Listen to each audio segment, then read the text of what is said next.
Hello, I'm Brian Foster. Today I'm talking about Spiritism, and we are live streaming today on Sunday, January 16th, 2022. We're going over another couple chapters in the book, The Spiritist Review of 1858, and that is when Allan Kardec was still alive and editing monthly editions of his magazine. And this book has all 12 editions of the year 1858 from Allan Kardec's magazine, The Spiritist Review. Before we begin, let's have a little prayer. Dear Jesus, please help us and inspire us to keep us calm and have us love our family and friends, be more forgiving, be more tolerant, be less prone to anger and retribution, and try and help us rewire our brain so we can spiritually mature while we are in this body, on this physical body on earth, learning how to be kind and compassionate so we may improve ourselves and be ready to ascend in heaven. Amen. So before I begin on the Spiritist Review of 1858, please, if you are more interested in Spiritism, go to my site, nwspiritism.com, and you can download the PDF book, Spiritism 101, The Third Revelation. It's on the right-hand navigation bar. You can find it. It's Spiritism 101. It's in PDF format. It's totally free. It's also in French, totally free. If you want it in another format, in Kindle, which is 99 cents, paperback, or Audible format, and I have my other books on the right-hand side navigation page. So that will give you an overview. It's about 100 pages, and it will tell you about Spiritism, the basic tenets of Spiritism, and gives you a good introduction. Okay, let's begin. Now, this is a lesson of calligraphy by a spirit. I'll start. Generally speaking, the spirits are not masters of calligraphy, hence the writings for the mediums are not typically elegant. With respect to that, one of our mediums, Mr. D, presented an exceptional phenomenon that was the production of a much better writing under the inspiration of the spirits than from his own capacity. His normal calligraphy is really bad. He does not brag about it, saying it is the trait of the great spirits.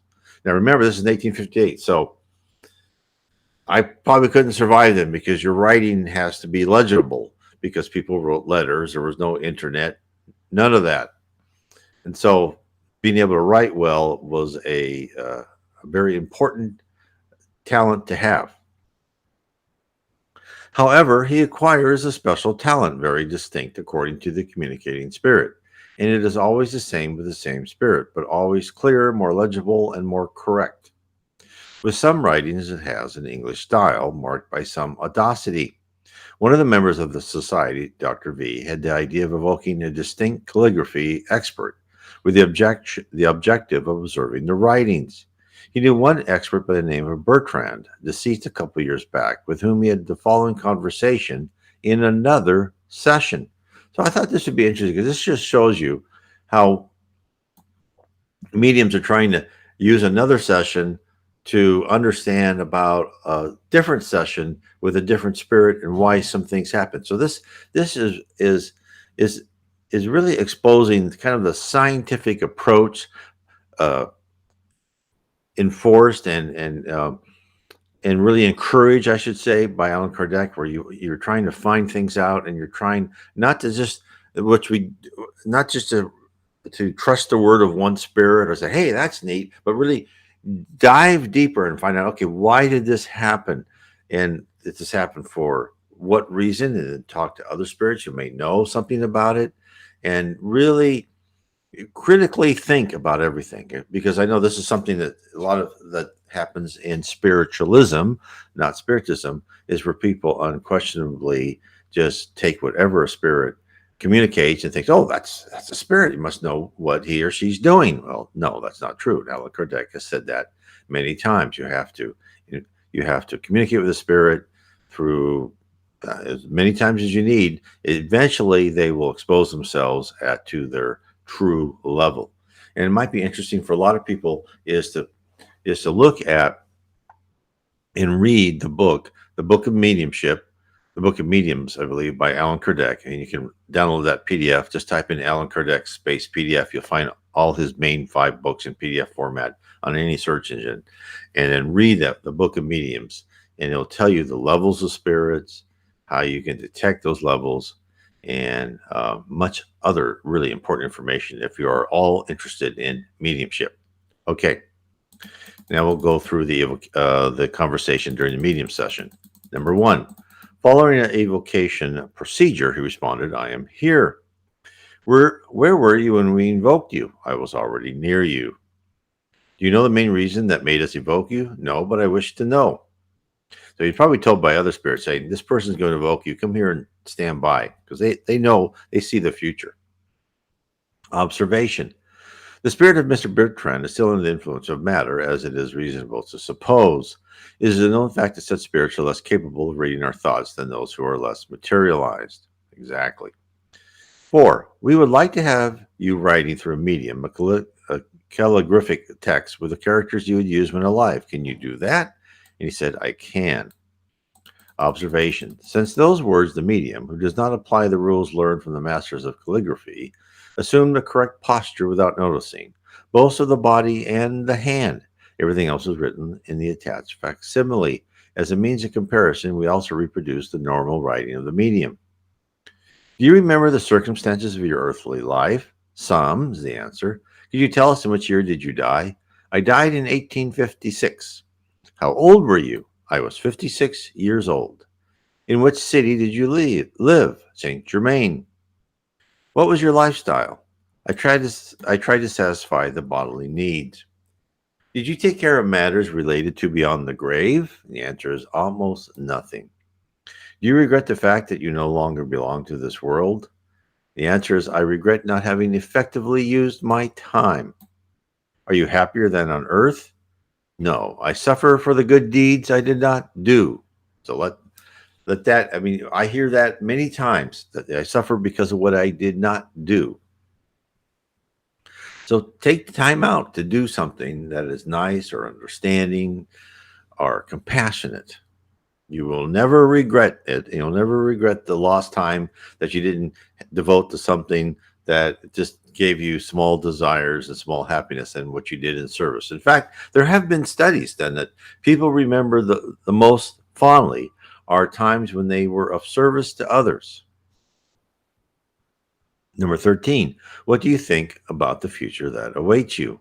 The answer is, I think I need all of God's mercy. What are your relationships in the world where you are? Regrettable and unhappy relationships. So he's probably in the lower zone with other people who suffer as this poor person does. 15, when you come to earth, do you go to some places preferable to others? I look for souls that have compassion for my penalties or pray for me. 16, do you see earthly things with the same clarity as before? I don't bother seeing them. If I did, it would be another cause of displeasure. So again, this is a low spirit, still on the lower plane material, but it shows you that material things, since they can't really possess them or do anything with them, they lose the pleasure in them.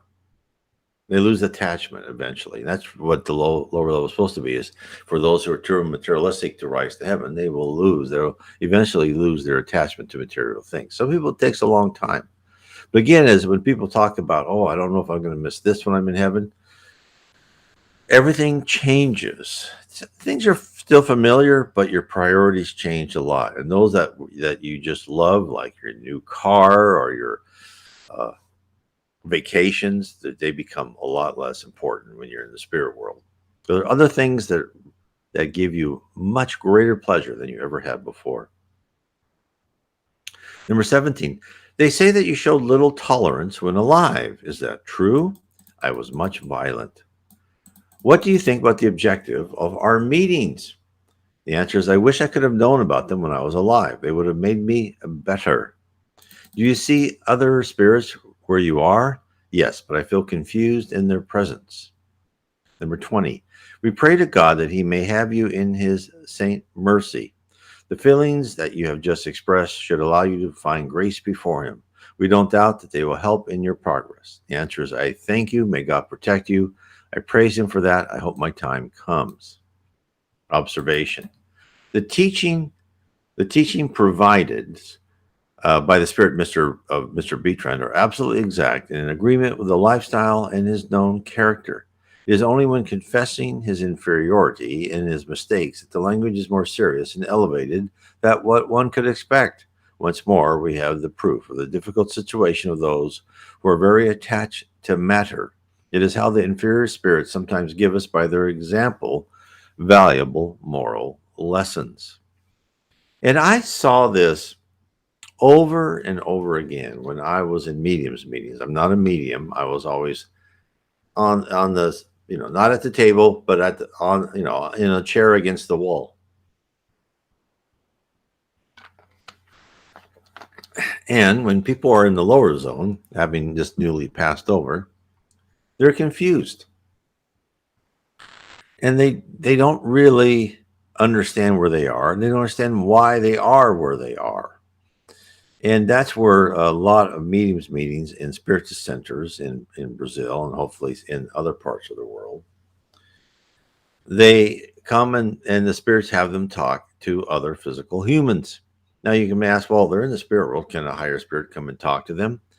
And the answer is they still feel affinity for other physical humans, and they want to hear that point of view, that opinion from another human, not from a spirit who they see as something completely, as a different entity, so to speak. They don't really know why are they what they are, and they just feel so superior. And they want to know someone on their level, like a child wants to talk to another child at his or her age. And so this is why they go through this period of confusion. But eventually they have these lower level spirits who want to advance. They will talk to other spirits. In fact, that's been in some of the books I've read to you over the time, where as a spirit who's just now wanting to become a better person and rise in the spirit hierarchy, they will be given the task of talking to other lower spirits and saying, okay, this is what happened to me. This is how I got better. Kind of like AA meetings. I haven't been to one, but what I hear about is, they talk to each other. And they give people's mentors, and usually they give the mentor people who've been through a similar situation. So the same thing here.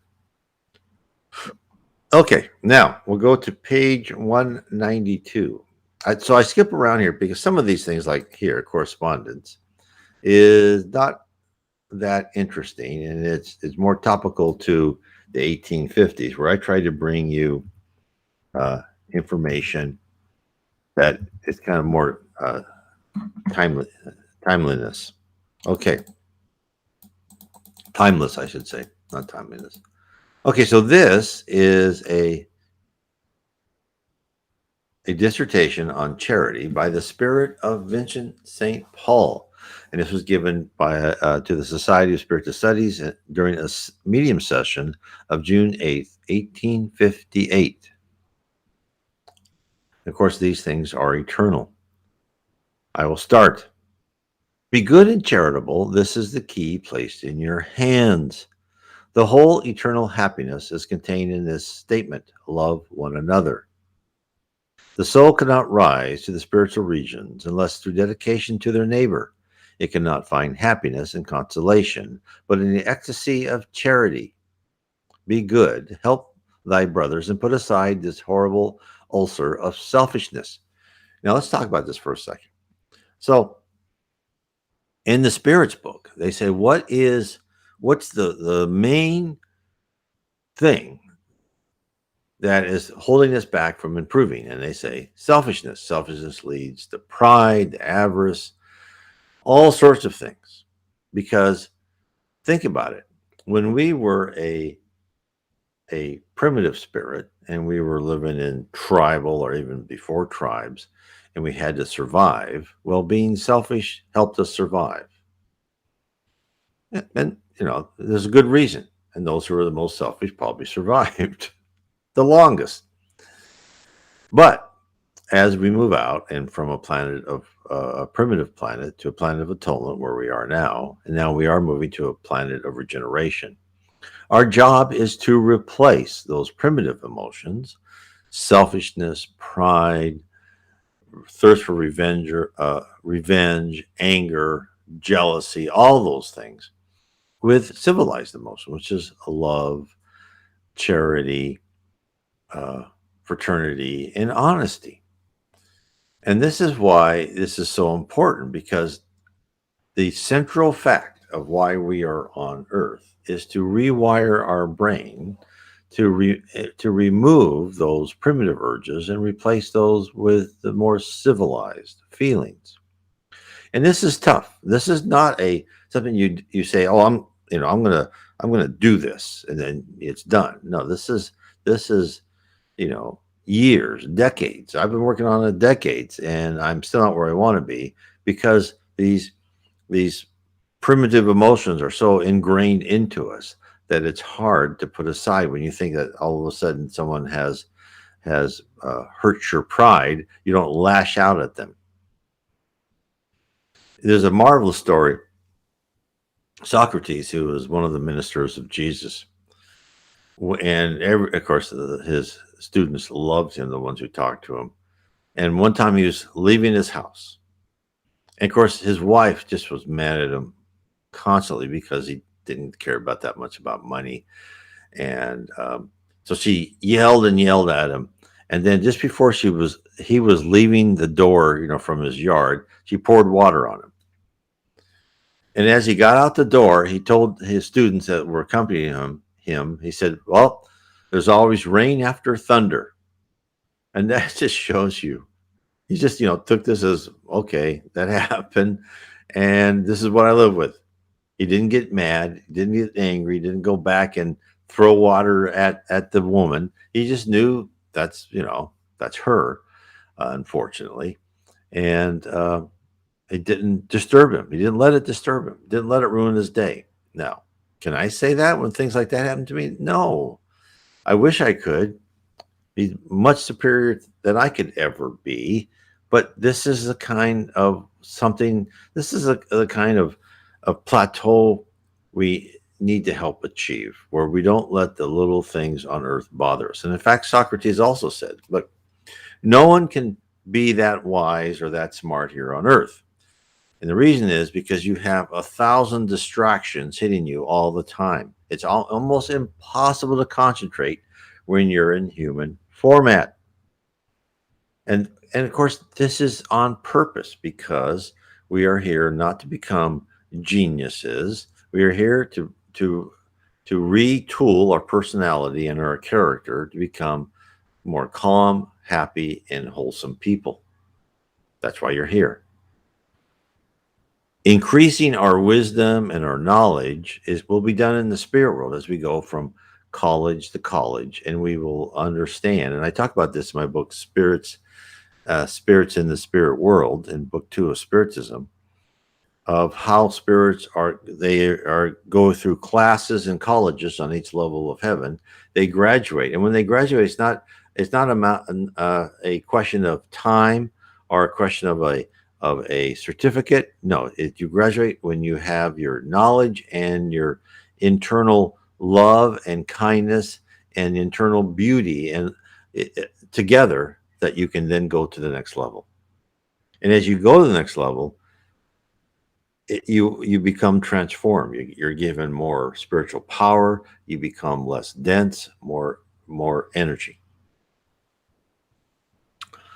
Let me carry on. Once this duty has been accomplished, it shall be open to you the paths of eternal happiness. As a matter of fact, who among you has not felt the heartbeat and intimate joy expanding by the practice of one single act of charity?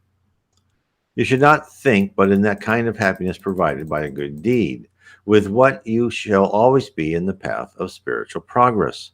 There is no lack of examples. It is only the willpower that is rare. See the crowd of good men whose devoted memory history remembers. I can name by the thousands those whose moral had no other objective but to improve your globe. Hasn't Christ told you everything that concerns the virtue of charity and love? why his divine teachings are left aside, why are the ears covered to his divine words, and his heart closed to all his sooth teachings. And this is the interesting too. What's also said, told to us by Spiritism when he said, "I can name by the thousands those who moral had no other objective but to improve your globe."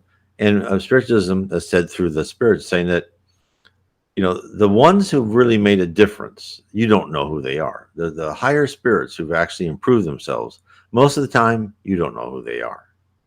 You know the ones who've done. I don't know about great things, but big things, right? But then they've had to violate a lot of the divine laws. They've had to violate their conscience by treating people cruel and doing many regrettable things. And some of these things people had to do. As an example, Henry VIII.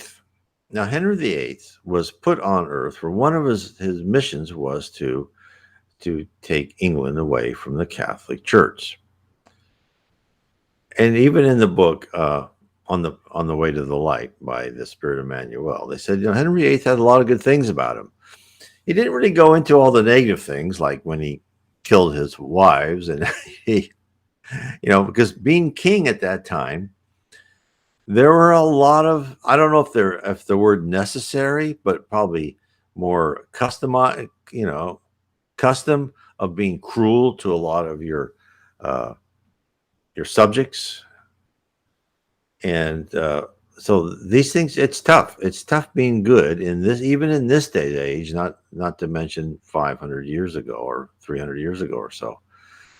But so a lot of people are sent on divine missions, but do a lot of harm too. Now, Napoleon's another example. His mission actually was to reorganize France after the Republic was founded. He went way beyond what his mission was when he tried to conquer all of Europe.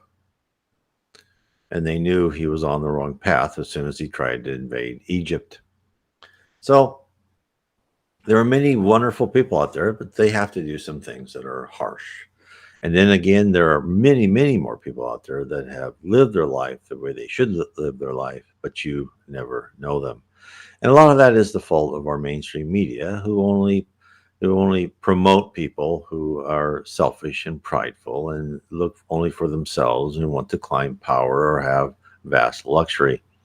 That's why we need to ignore most of it and look for ourselves, those who deserve our admiration.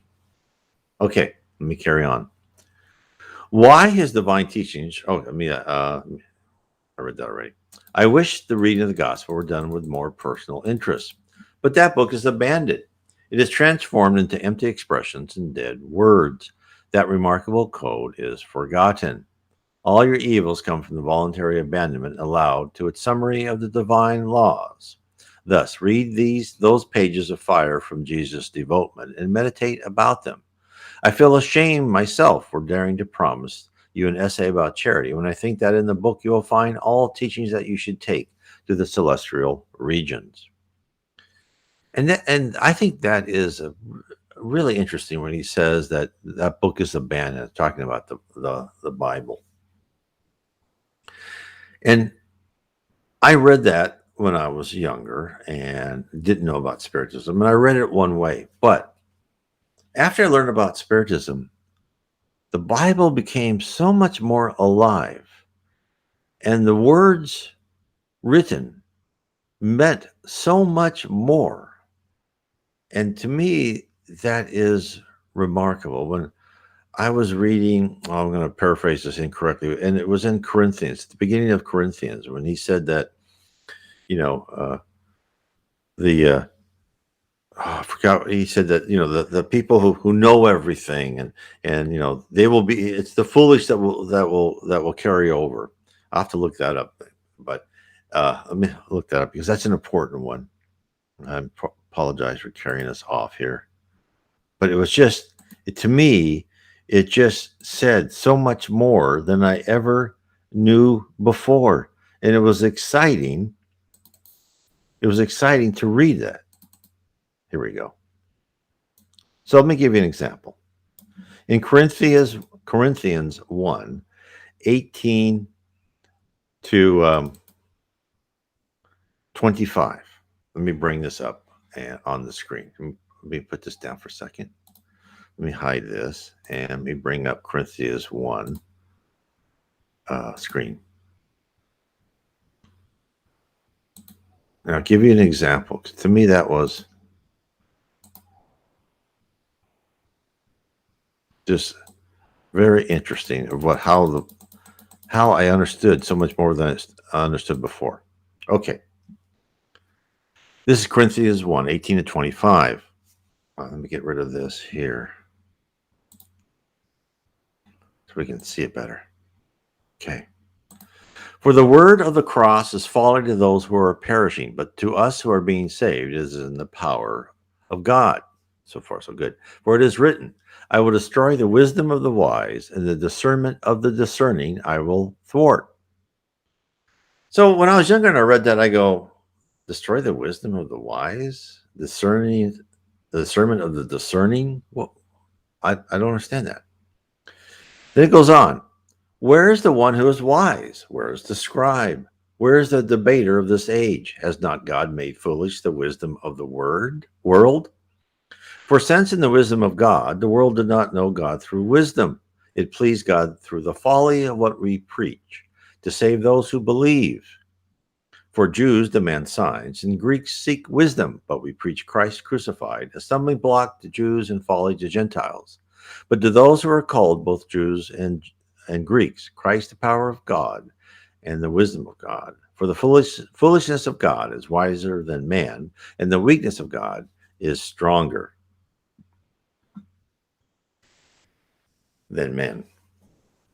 So, understanding Spiritism, let's open this up. So, this passage, and to me, is the destroy the wisdom of the wise and the discernment of the discerning.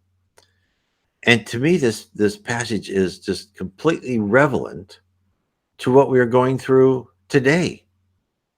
Because what are we going through today? We are going through the mainstream media, the graduates of the POS and exclusive universities that know better than us, that think of us as the poor peasants, the misled, the people who are spiritual or religious, that we are just grabbing and we're using as, religion and spirituality and the belief in a higher power as a crutch for our own failed lives. And so this passage this leaps out is of course, is this whole group of people whose religion really is the state, maybe climate change, wokeness, feeling guilty about past ancestors, all these things, which is just not important and not pertinent to really of who we are and what we are in relation to the spirit world and God and Jesus. And so this is why I'm saying that Spiritism has just like made the Bible much more alive. And it's made me, when I read these things and I really think about them in context, because I know that I'm on a personal spiritual journey to learn to become a better person in my multi-life journey. And for me to become a better person, I have to understand how to do that. And this is where you read things like destroy the wisdom of the wise and the discernment of discerning. You understand that even though you are bombarded by this, cultural monopoly, instead you have to seek out those who have the same moral fiber and the same spiritual aim in life and learn from them and learn yourself. Read what you think, you need to read.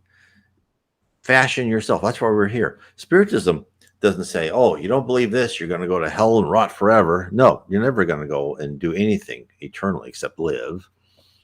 It's always a journey. Sometimes you might end up in the lower zone. I'm sure I've been there. I'm sure I've been in the dark abyss and, hopefully evolve my way out of there, try to become a better person. And so that's why Spiritism really just gives you the tools for you to motivate yourself, because I can't motivate you. Motivate yourself that there's a reason why you should become a better person. That reason is because you're going to have so much power in the spirit world than you in the physical world. You have, your mind is just one tool, right? In the spirit world, thought is action. And that's why you have to rewire your brain to become a better person. Okay, let me get back to where we were on that.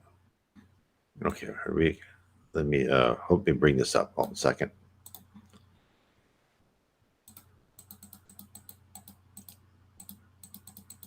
Okay, here we are.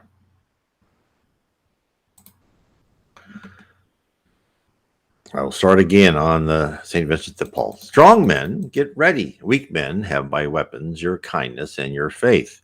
Have more persuasion, more constancy in the propagation of your new doctrine.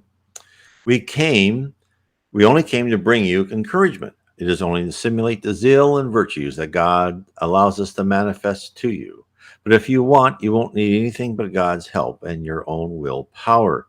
The Spiritist manifestations were made but to the closed eyes and indulgent hearts. There are men among you that must execute missions of love and charity. Listen to them and exalt their voices. Make their merits shine, and you will be exalted by the disinterest and by the living faith that shall impregnate you.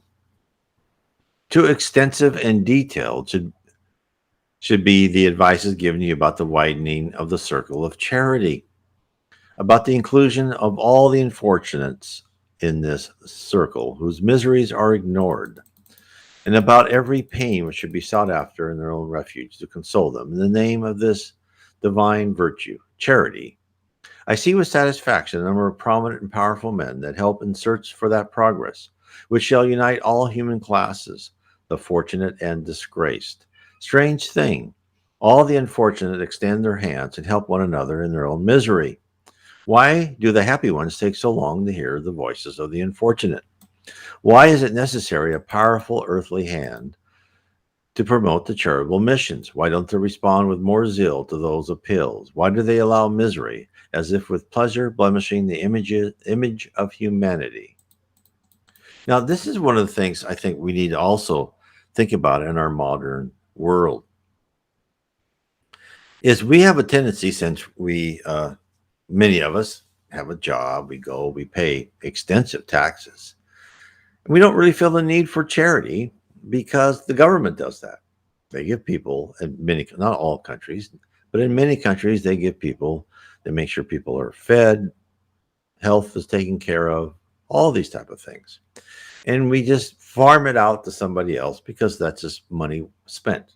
And we had no choice in spending that money. We had to give that money away in the form of some sort of taxation.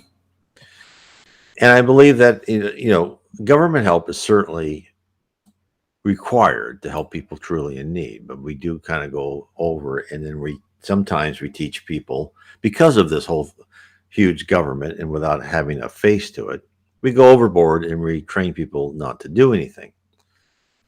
I'm against that, but I'm also against having individuals abandon that quest to give charity, and people should work on themselves and not just give money, but give time and understand what the poor are going through.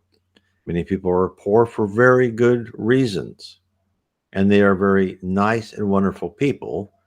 It's just that they never had the opportunity for education. I've known people here in Brazil who had, raised by families that were alcoholics. Education was never important in their household, and now so they are also uneducated, unfortunately. And we've tried to help them. It's amazing how many we've tried to help say, look, we'll help you go to the school. They just won't do it. They just don't want to. It's not part of their DNA. Let's say, unless, I don't think people understand. And we try to tell them how important it is to keep your children engaged and know the importance of education. And that's to me is what we've fought the most of here when we are in this country, in Brazil, is the fact that they just, their education not important. Now there are exceptions. We try to help that, but it's just most of the time we're just met that if you really want, it's like Jesus said, if you don't give a man, if you want someone not to go hungry, teach a man how to fish, right? Don't give them fish because that lasts for a day, but teach them and help them get out of it themselves. Let me carry on. Charity is the fundamental virtue that must sustain the whole edifice of the earthly virtues. Without it, there is no other. Without charity, there is no faith or hope. Without charity, there is no hope of a better fate or moral interest to guide us. Without charity, there is no faith, since faith is a pure light beam that enlightens a charitable soul in its decisive consequence. When you allow your heart open to the first supplicating miserable whose hand reaches out to you, when you extend your hand not asking if that misery is true or if that fate has a vice by cause, when you let the whole justice in God's hand, when you pass to the Creator the punishment of all the false miseries, finally, when you practice charity by the pleasure it provides, without questioning its utility, then you shall be the children that God shall love and embrace. So what they're telling us is, and I understand this perfectly well because I myself have done this, is when I've gone through, and let's say I've walked from the ferry to where I work in Seattle, you pass a lot of these people on the streets. And I like to say, I'm not going to give you money, because if I give them money, they'll just either inject it or drink it. They won't get food. So, but it's amazing. My boss, who I used to be my boss. I'm retired now, but he would try and give them, like a card for money, or actually buy some food and give them food. And most of the time, the vast majority of the time, it's like, no, I don't want that. And it's disheartening.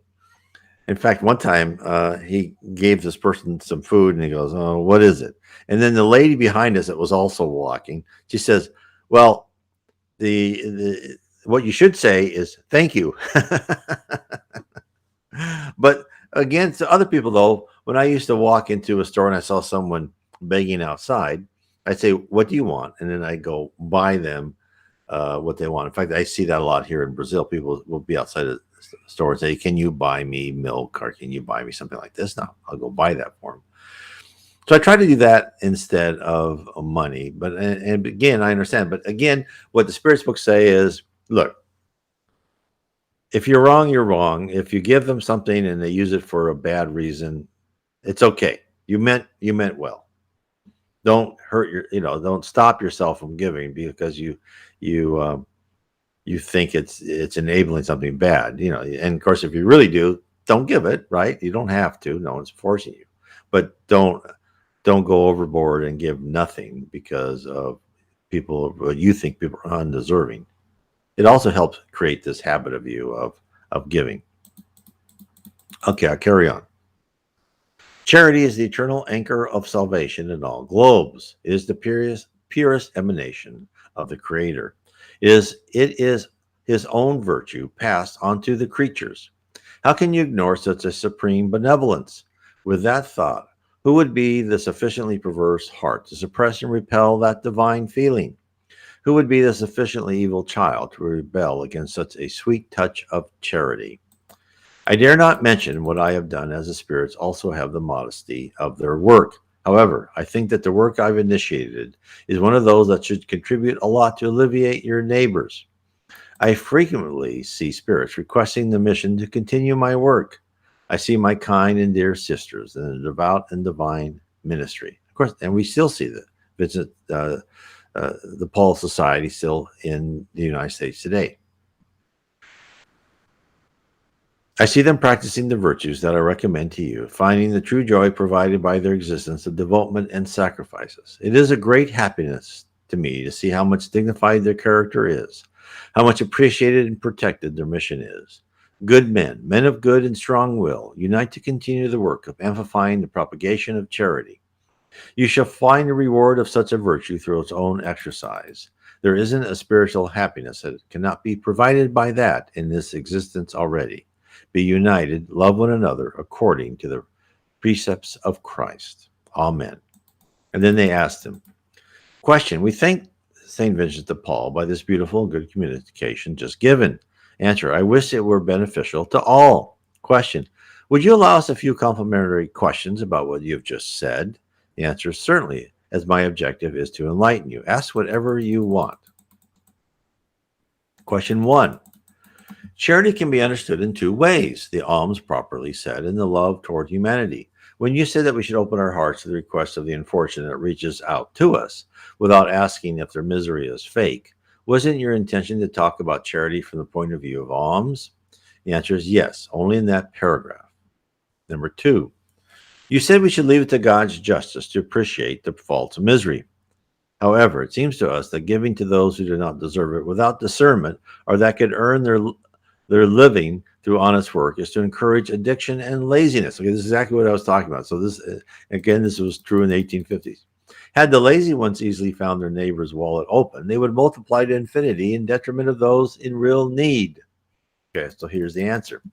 You can identify those who can work, then charity compels you to do everything to provide them with work. However, there are also miserable charlatans who know well how to simulate miseries that are not theirs.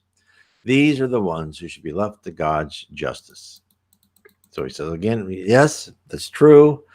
And you can discern. And if you're certain, don't give them. But if you're not certain and you have something, then go ahead and help them. And if you're fooled, that's left to God's justice. Number 3, someone who can only give a cent can choose between two unfortunate persons who beg for something. Has he the right to inquiry to see which one is in real need, or should he give to the first to come without examination? And the answer is, should give to the one who seems to suffer the most. So again, use your own discernment. Number 4, shouldn't it be part of charity the way it is done? The answer is the merit of charity is in the way it is done. Above all, benevolence is always an indication of a nice soul. Went too far, sorry.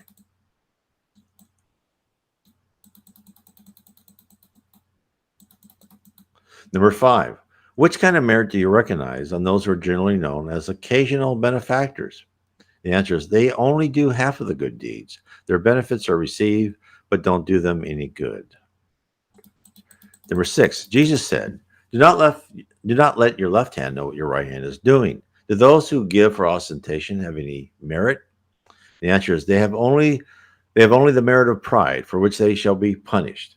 And again, I see this, everyone sees this everywhere.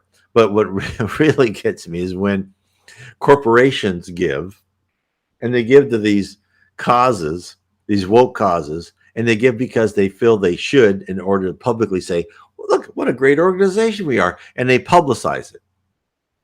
Unlike other people who are rich, not so rich, they just give and they don't write and they don't make big ads or big newspaper articles about it.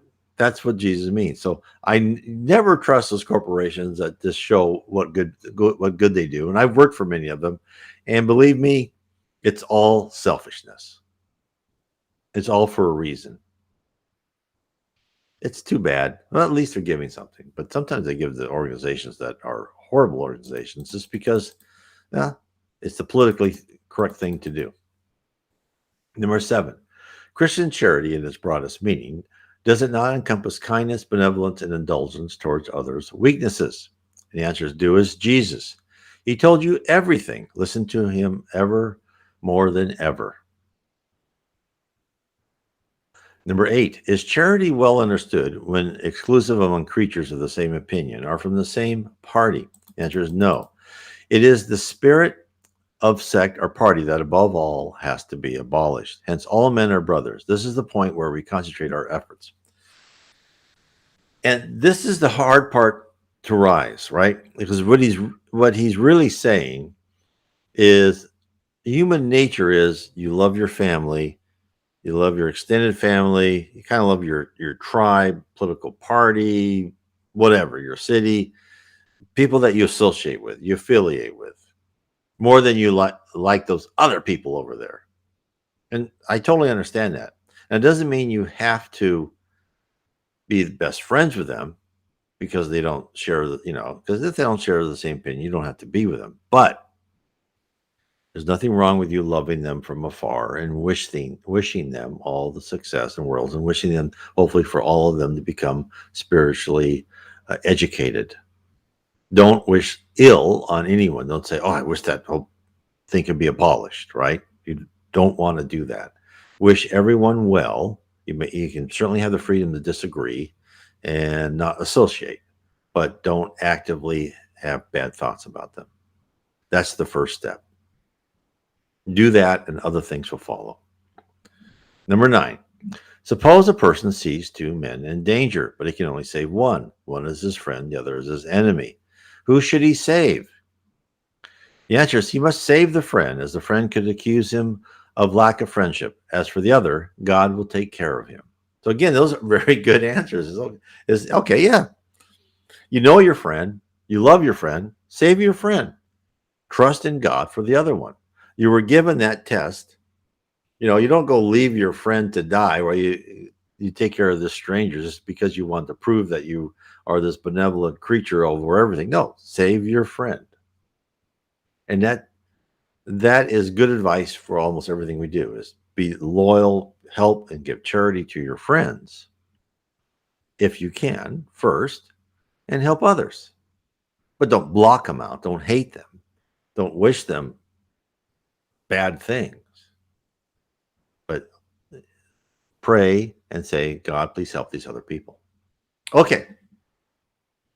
So we are at an end of that today. So I hope everyone felt that was interesting.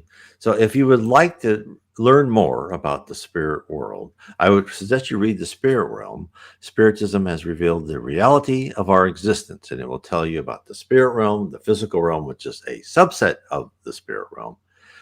Tell you about why you're on Earth. You're in this campus called Earth, and you're here for the reason to learn. This is a big school.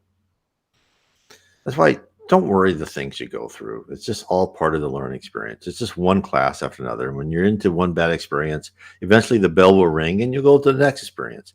Sometimes it'll be good, sometimes it'll be bad. Everything is transitory, except your life. You're immortal. So you'll get out of this life eventually. You'll go to heaven. You'll go to some superior location in the spirit world.